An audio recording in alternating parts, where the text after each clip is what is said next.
Because you mentioned invisible mental illness, although there are some outward signs that you may be able to notice, but that's the thing about mental illness that it's inside, it's internal, it's invisible. So therefore people might stay silent. They might stay silent because of the shame or because of the stigma. So for you, since you're talking about your own personal experience with mental illness, did stigma ever stop you? And if it did, how did you break through that? Stigma stops me every day, right? Like, I think that's what, just because you understand the stigma does not mean that you can actively combat it daily, right? Um, we think about stigma internally. It's like, what happens when I acknowledge that I have a depression or if I have Mm-hmm. anxiety or a mental illness? And it's so Yeah. many different things. One, I get two different aspects. Oh, you don't look sick to me. I'm not really sure how Mm-hmm. that's supposed to look. Because you're Uh, functioning well. because I'm very high functioning, extremely high functioning, does not mean I don't slowly die inside. So just because you can Gotcha. put this face on doesn't mean that things aren't hard from day to day. Welcome to Journey to Joy Live, a podcast to promote wellness, resilience, and joy while providing mental health awareness and breaking down the stigma of mental illness in the Black community. I'm your host, Dr. Joy, and today I bring to you episode 46, Acceptance in the Shadows of Stigma. And I'm excited that I have today a very special guest, Jewell Gooding, the Executive Director of Silence the Shame. Welcome. Thank you. Thank you so much for having me. Very excited to have a conversation about this today. Yes, because it is Mental Health Awareness Month. Hopefully, Yep. we are just uh, annoying people with that because Mhm. that is the plan for May. So, Absolutely. introduce yourself. Tell everybody about who Yes. you are.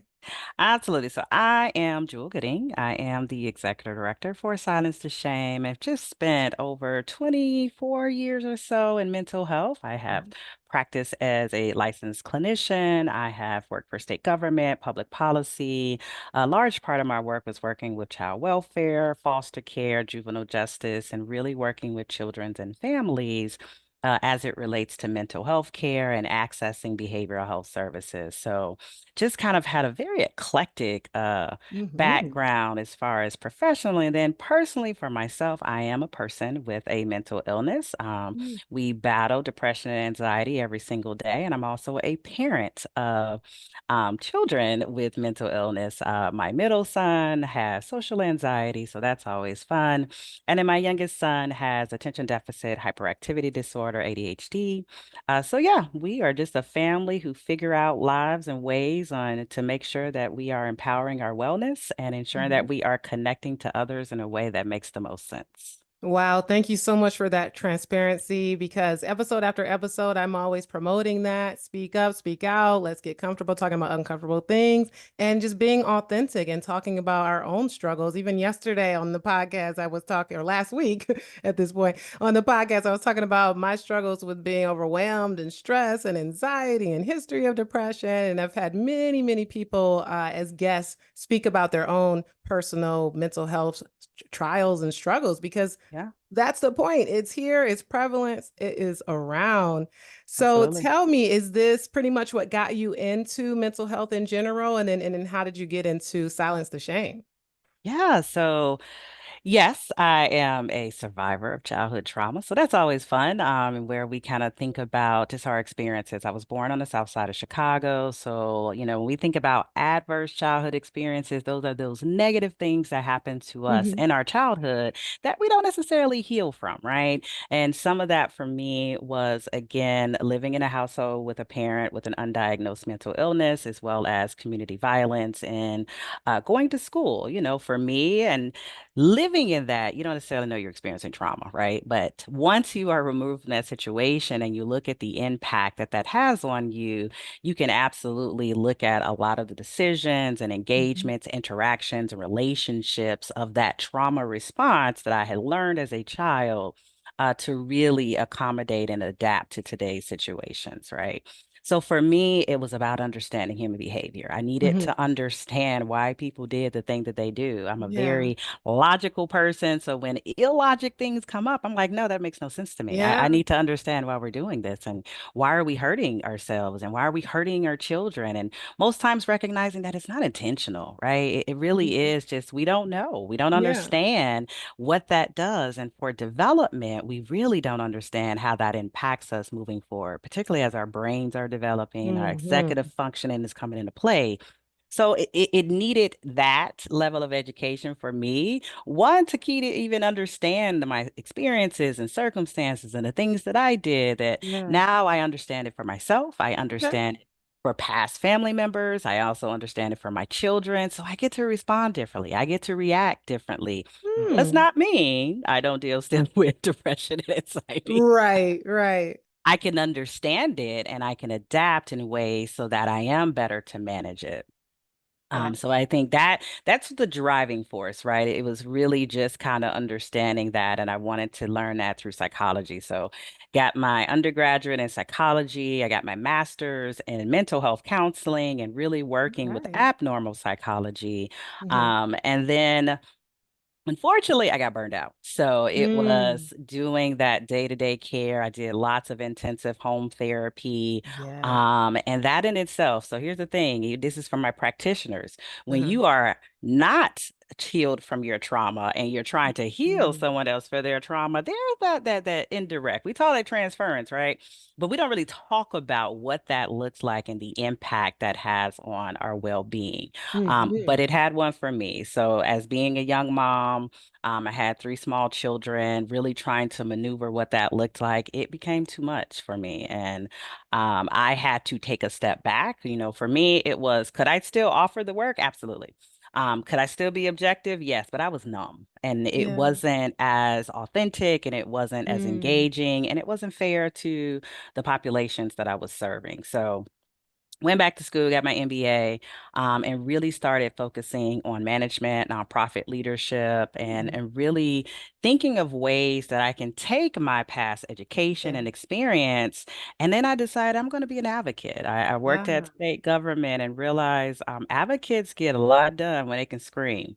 And now Hmm. that I have this background of understanding state government, because that's a whole nother boat by itself, it shifted my role to look at more of that nonprofit leadership, but Hmm. also how to be a mental health advocate in authentic ways and be able to have these conversations with people to Hmm. have intentional change when we think about health equity and behavioral health access. So, Hmm. um, in 2017, I was the ED for Mental Health America, Hmm. but I also met Shanti Das, who is the founder and CEO of Silence to Shame. Ah. And I was just enamored by the fact that I see this Black woman utilizing her platform to talk about mental health. And here I am, been fighting the sticks and Whole everything, time. trying to just get people to open up and Yeah. share and to recognize we all deal with this. And here she is being fully transparent.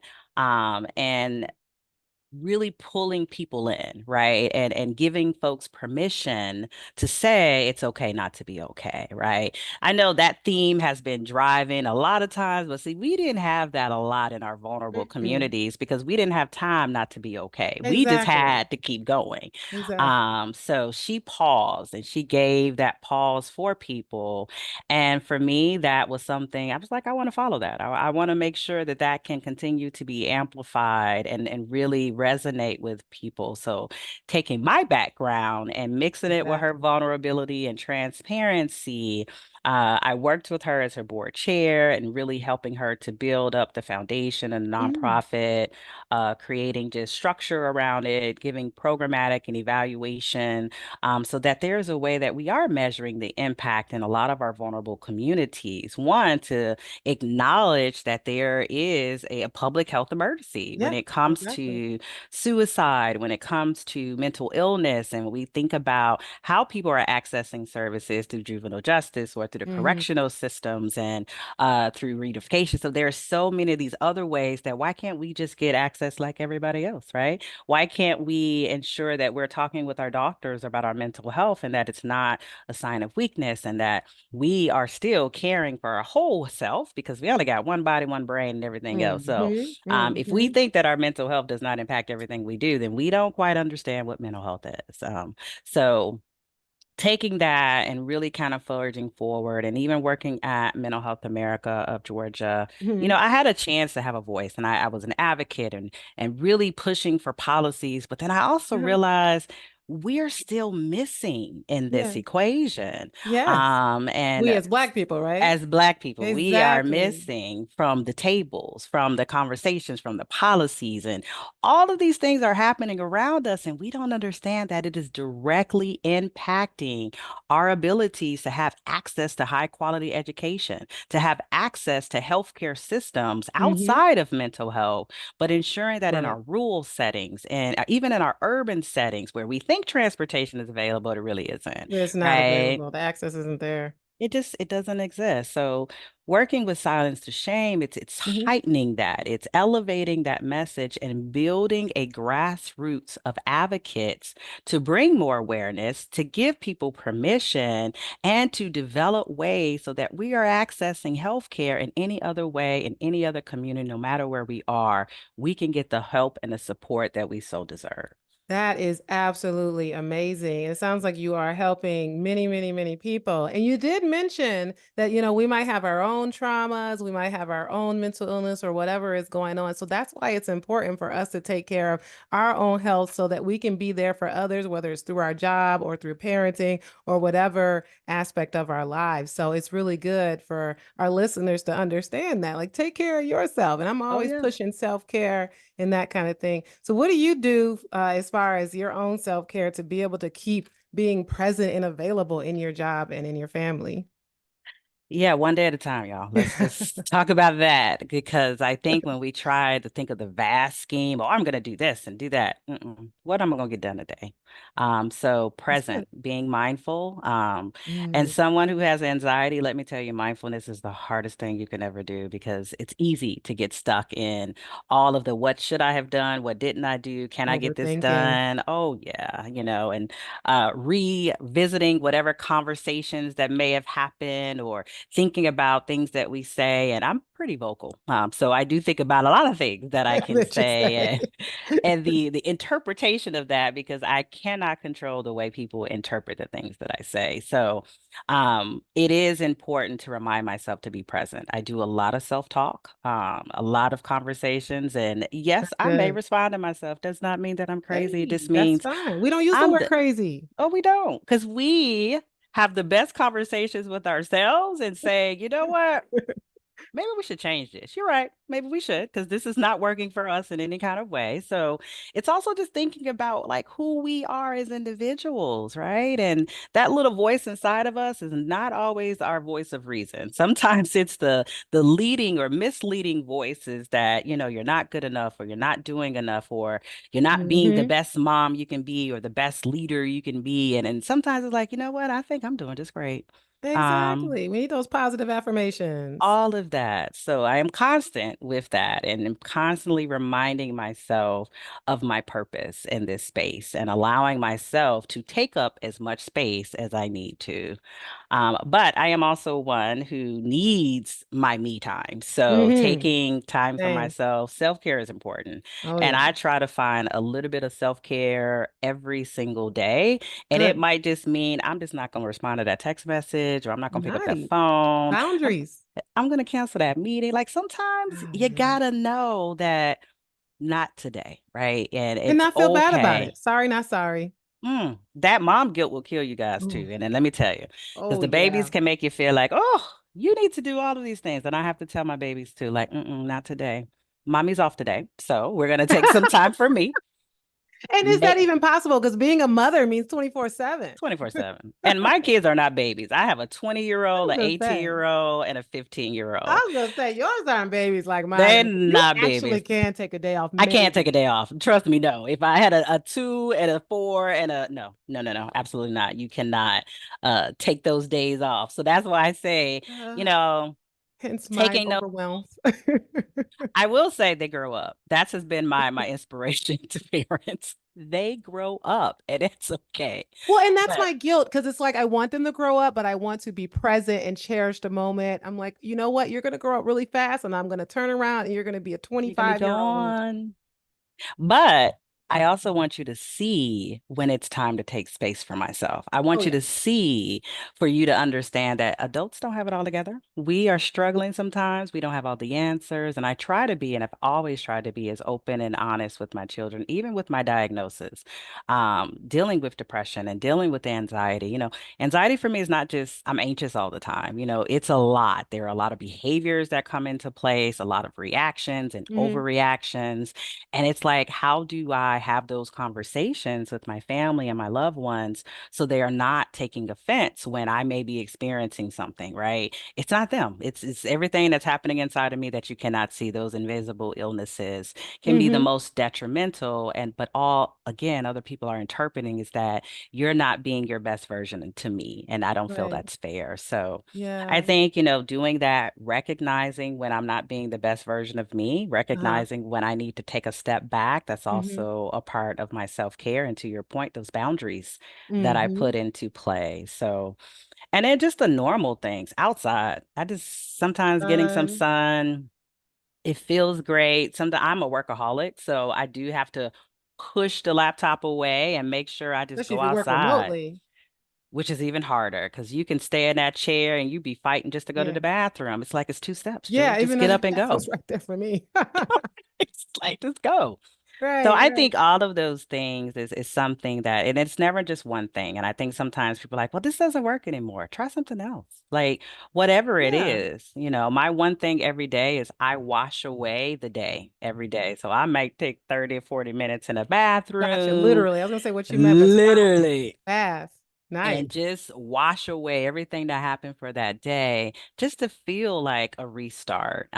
Those things I think has really just helped me support my mental well-being. And then your social support is key. My family is my strength. They are my anchor.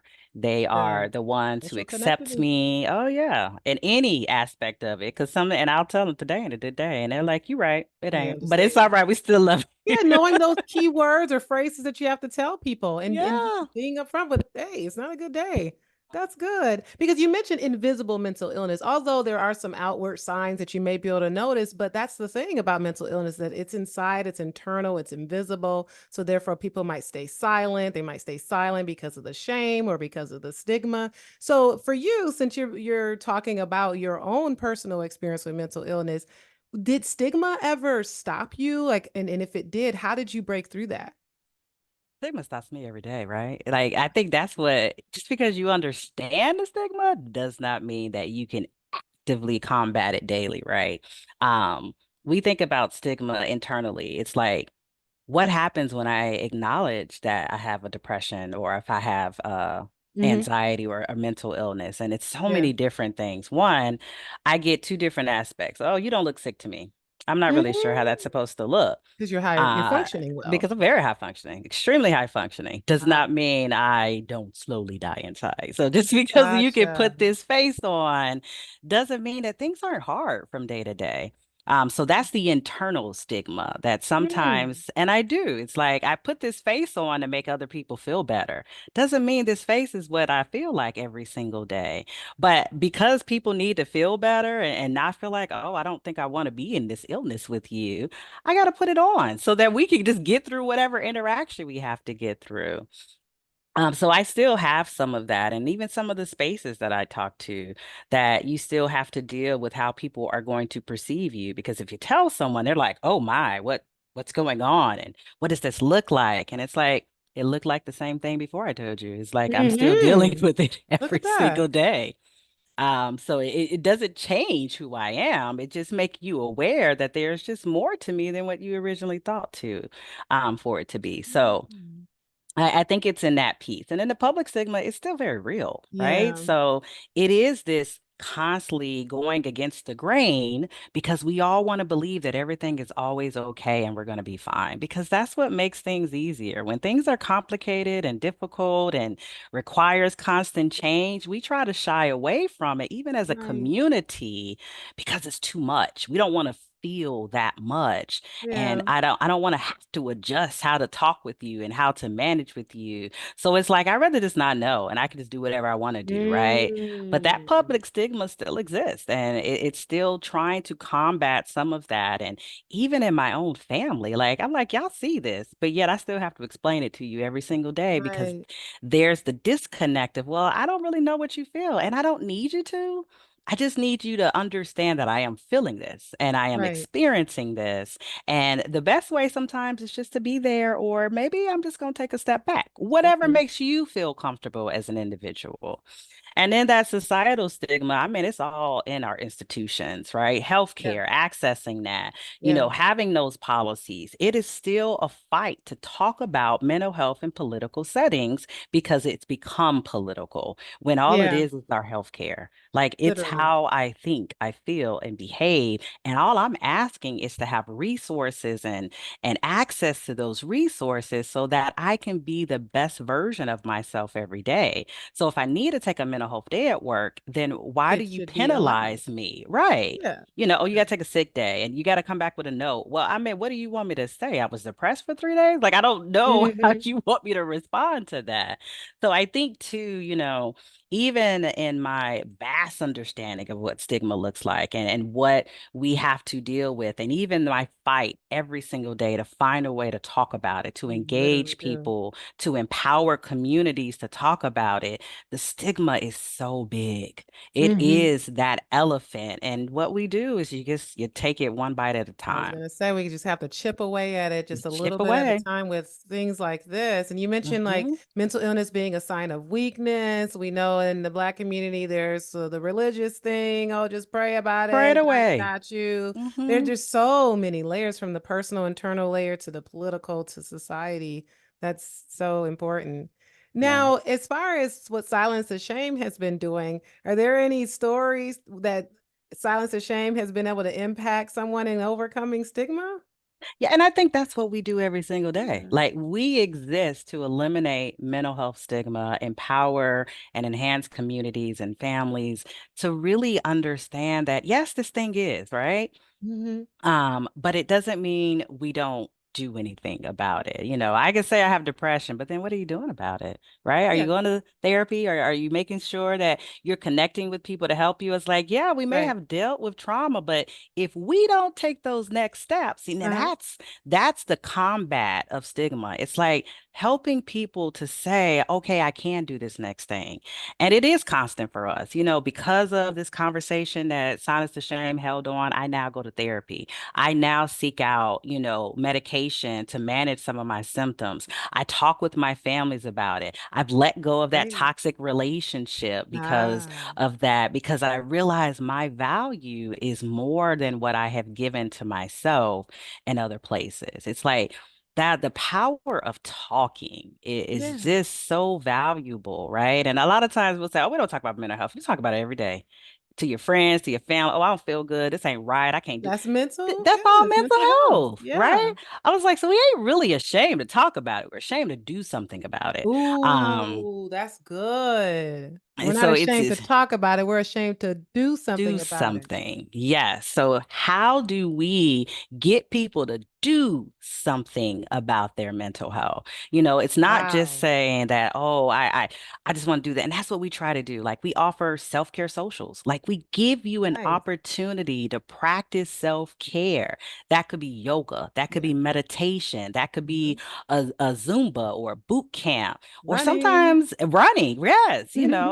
Sometimes it's doing health screens or sometimes it's just building a garden, whatever it does to allow you to make you feel Mhm. good. We try to promote self-care, and it's probably the easiest thing you That's can great. do that, healthcare isn't accessible. Like that's the Yeah. reality of it. Would we like for it to be? Absolutely. But it's not. And that is what the hard truth is. And even in the accessibility, it's inaccessible because if we ourselves don't recognize Uh-huh. we need mental health support, well, then we're still not accessing those There resources. it is. Recognizing it and knowing it exists and being willing to do something about it, and then knowing the resources to be able to do something about it. And that's what we do for Silence to Shame to combat that stigma.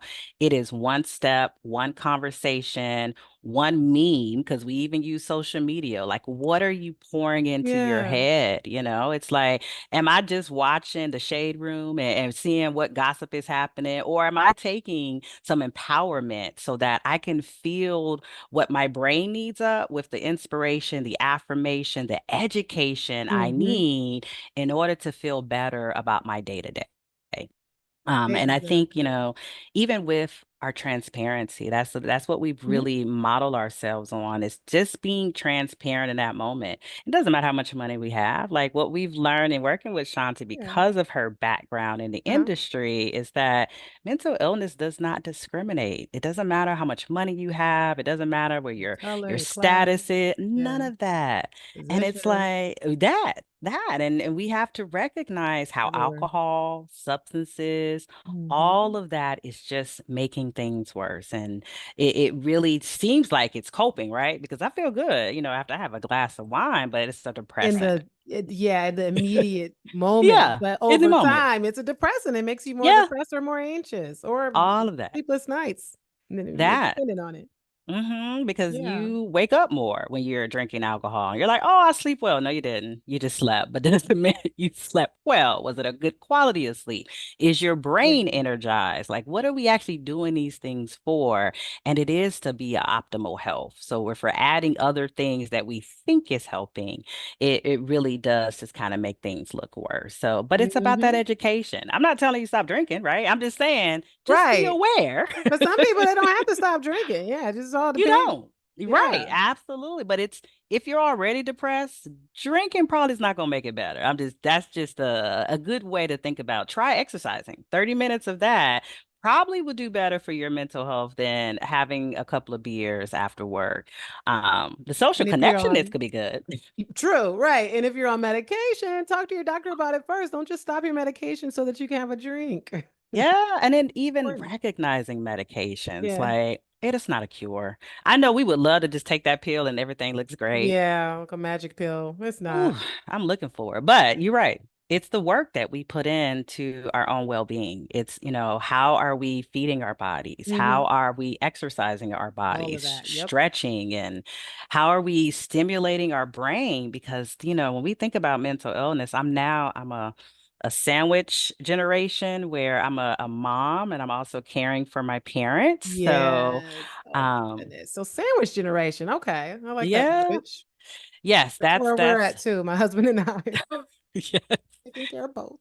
Yeah, exactly. And the challenge, we don't talk about that either. It's like that's a lot because you have to deal with the grief and loss of your aging parents and where that looks like for you and still Hmm. trying to be aspirational and motivational for your children to live fruitful lives. And the caregiver role is difficult. So Oh yeah.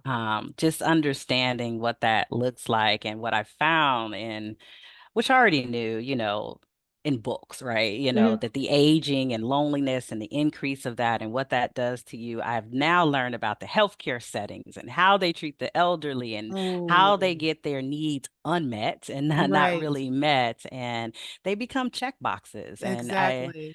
we don't understand just how that, impacts our mental health. So it's not just that certain parts of our lives is our entire life. Hmm. That we have to pay attention to our well-being and our engagements, our relationships, our Hmm. aspirations, because you get to a point, especially when dementia starts kicking in, where, Yeah.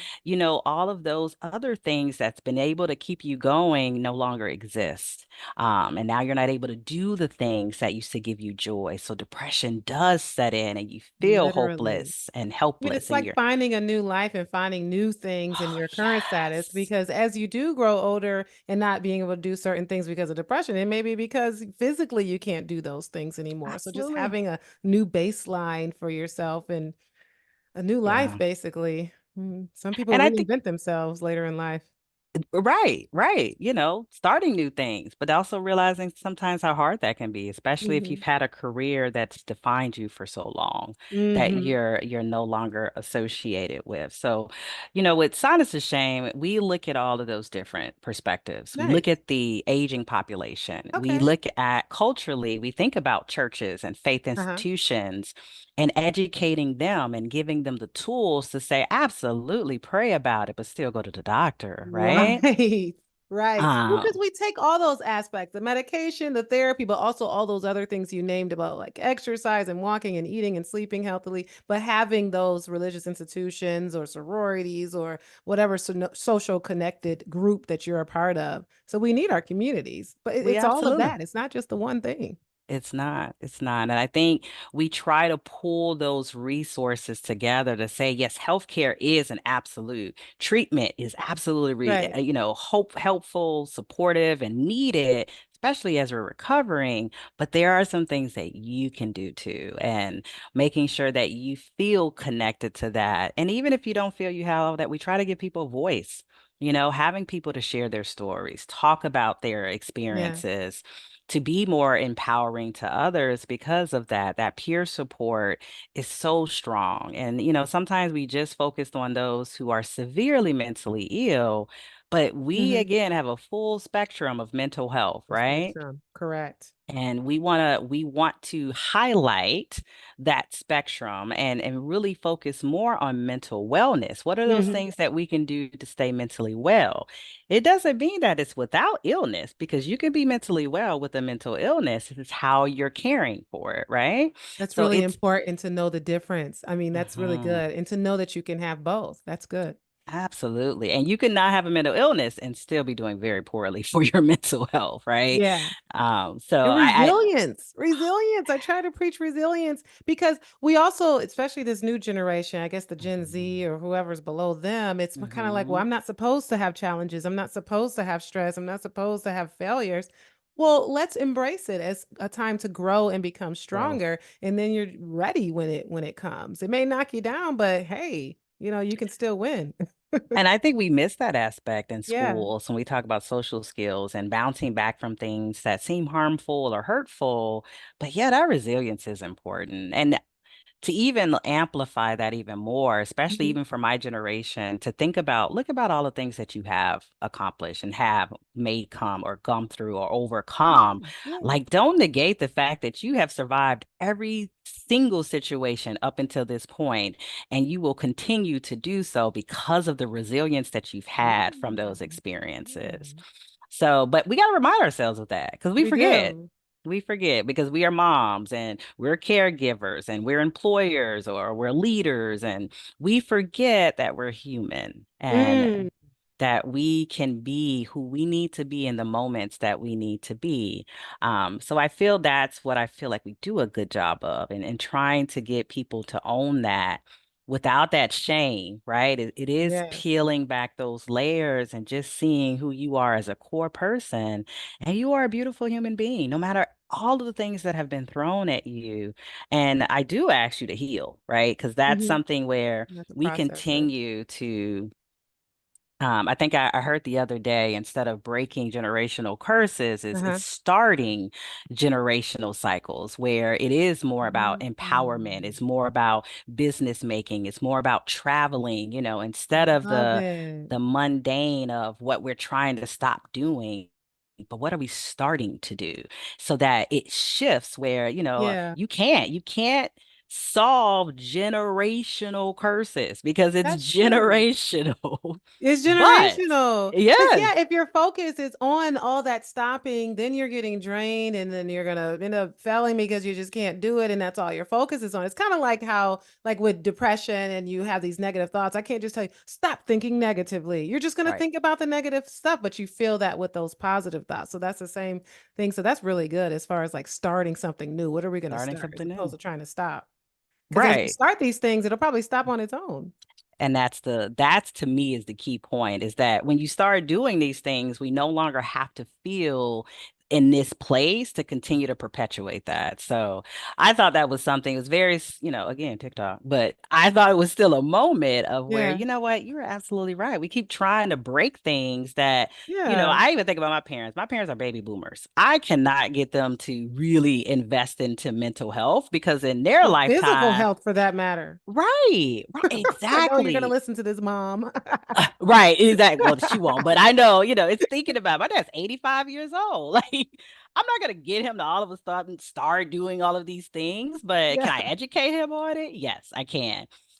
So it's to for me, my generational start was to talk about mental health. It runs all through my family, all through mental illness, depression, anxiety, and it's severe, but we never talked about it. And so this time I'm saying, oh, we're going to talk about it. So how do you get that? You mentioned severe mental illness, and I have severe mental illness in my family as well. So it's like, how do you convince a family member, like, take medication, go to the hospital, continue your therapy so you won't end up in the hospital? It's really tough. And even as a mental health professional, I find that difficult to convince those family members. It is. I usually try the model of lead by example. Yeah. Oftentimes, Yeah. my dad suffers from severe anxiety, and it took a while because he wouldn't acknowledge it, but he's just now realizing, oh, this is bad, right? Okay. And so, but what I do is I model and I normalize it for me and my family, for my immediate family anyway. Yeah. Like, so for me, I was like, Dad, when I get anxious, it's hard for me to be out in social settings because it becomes overwhelming and I'm so focused on just trying to get out the setting, Okay. so Yeah. when I normalize and I explain it to him, then he's just like, oh yeah, you know what, you're right. And I'm like, Dad, you haven't slept in a few days. Maybe we That's can try good. that medication so that you can better sleep. But it's not a force, and it would have never You can't force been, them not until at it gets all. to the point where you have to force them You because have it to. gets that bad, unfortunately. But for the most part, no, you can't force it. You can't. And I mean, you can even have the involuntary commitment. And You that's what I can, mean. What I said about. involuntary commitment can Thank you happen for spelling over that out. and over and over again. Does not mean they're going to change. That's Because if true. Because they while they're in don't, the hospital on that involuntary commitment, maybe they're forced to take meds, maybe, but when they're Mhm, discharged, they still have their own choice. they do. And so it's an everyday commitment, every day, just being there to support them.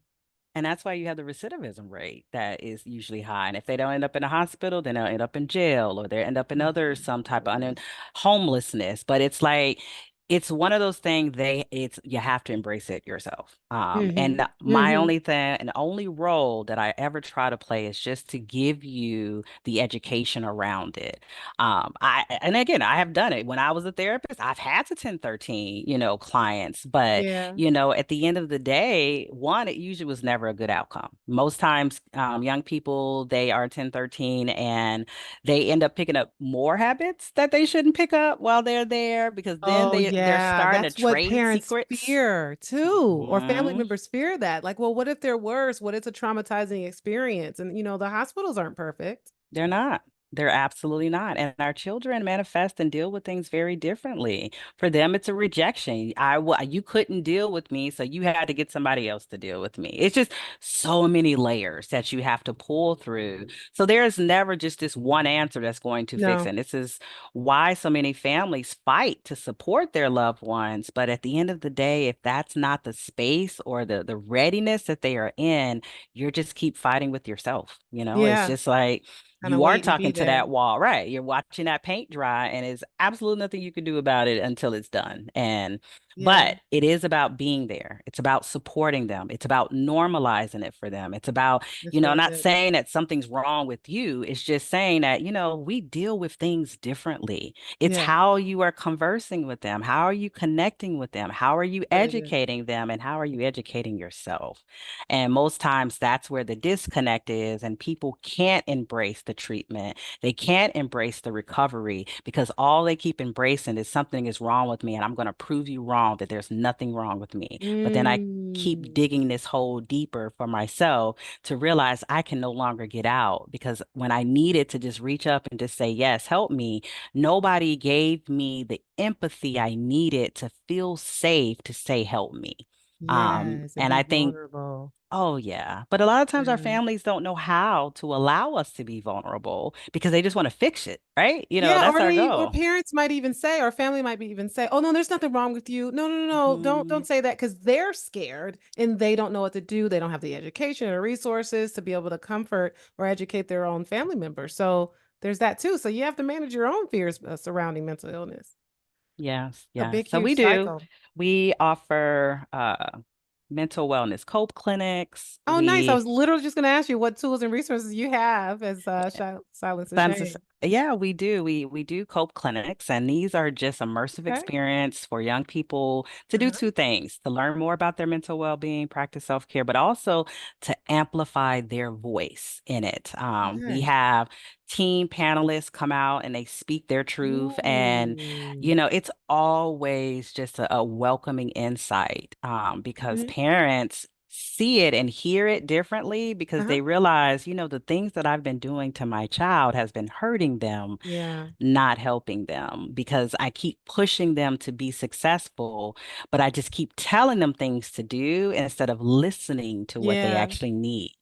And that's usually the aha moment that a lot of our parents have and a lot of our families experience when they hear from the teens, and it's not necessarily their teen, but it's a teen that they can hear that, what, I think I do the same thing, and I, Yeah. I want to make sure that I'm not, treating your mental health as something that is not valuable or that you are not valuable. That's good. Teaching the So parents too. yes. So we do that through our parent cafes and we talk about Oh, parent cafes and resilience. clinics. Okay. Yes. So our parent cafes engage our parents. We utilize licensed practitioners just to help guide the conversation, Nice. but it's Are they really just peer free? support. The resource is free. I imagine insurance doesn't cover, No, all of this but is it's free. prevention. So Right, right. Insurance doesn't pay for prevention like that. That's unfortunate. But yeah. yes, so we are funded through grants and just, generous donors in order to host these clinics, in order to offer these parent cafes. And to your point, yes, we want to make sure that it is offered to our communities at no cost to them. So, shameless plug, text to gives the word silence 70707070, just in case you all want to help Nice. support that. But, it is about, ensuring, but even for our adults, our community conversations, we have conversations in care where we have panel discussions from experts, influencers, just to help people normalize their That's experiences, awesome. but also ensuring that people know that there is help out there. We try to connect community to community. We know the behavioral health Gotcha. professionals out there, but they may not know. So we want to bridge that gap so we can say that it may not always be going to your therapist, but it could be supporting, doing a support group or engaging in volunteer opportunities, coming to conversations like this, Yeah. hosting events like this. We just finished or we're finishing our college ambassador cohort where we're teaching Uh-huh. college students to be ambassadors to talk about mental health and host events on campus for our young people. Because a lot of times you hit college and you're like, life is a lot. And I was not expecting Yeah. Yeah, all of that this. transition, any transition period. That's really Oh, good for the college kids. absolutely. Yeah. Yeah, so we try to take it just different approaches. Like, what is Hmm. that way to connect a community where you can hear the message? And we amplify it through social media. It's always about making sure you can hear the Hmm. voices, you can hear the stories, and it's about making sure that people understand what that looks like. The Hmm. individual testimonies, the community testimonies, our partnerships are pivotal to make sure that we can connect people wherever we can. Um, so that we don't even have to stay, right? It's really about, do you know what's available to you and how can we change the things that we Yeah. do? So that's just kind of our work, right? And it is Yeah. just one day at a time. And but we love to see when community make those connections, right? When That's they really can, good. Definitely love what you guys are doing for our community. People need to know more about it. So as yeah. we close, and you've really been so transparent talking about your own personal experience, and I thank you for that. So Journey to Joy Live, that's the name of the podcast. I always talk about, getting on that journey to joy, whatever that looks like for you. What would you say your personal journey to joy looks like? And what does that mean to you? Advocacy is always that. So always being able to have that opportunity to talk, and share Yeah. and to normalize for people. I realize I didn't always have to do therapy, which I think sometimes therapy hinders me from saying what I can say Oh. versus being an educator and Mm. helping people to see things from different perspectives without singling you out, like, which is what you're doing wrong, right? And I think therapy is more that individual work, which you absolutely need. I Yeah. do not do therapy. Go to therapy, y'all. Even if there's nothing Yeah. wrong, go to therapy. Have someone else to talk through whatever it is that you're Yeah. going through. Mhm. So I do think that's my journey for sure, is that I can continue to educate our communities, empower our communities. Yes, Um, empowerment, resilience, yes. And just my personal mission is to ensure that we can create safe spaces for anyone. My personal mission is my children, Yeah. that they can feel, in spite of having a mental illness, that they can thrive in every aspect of their Yeah. lives. And I want to see that for every child and every individual, every adult, that no matter what you may be experiencing, you still have everything you need to be enough for everything you need to do.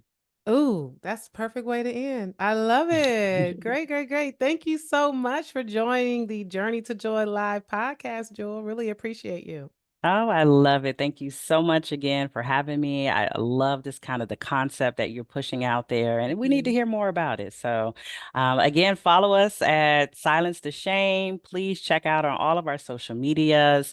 If you are or someone you know experiencing a crisis, you can text the word silence to 741-741, and that is just a texting to a professional. And then you always have 988 when you need to connect with someone and you are experiencing a mental health crisis. But then you have Dr. Joy here, who is going to be that professional out there for you. So I encourage you all, for your journey to joy, making sure you find all of those different elements to support your well-being, because you deserve it. Yes. Thank you so much. Thanks for having me so much.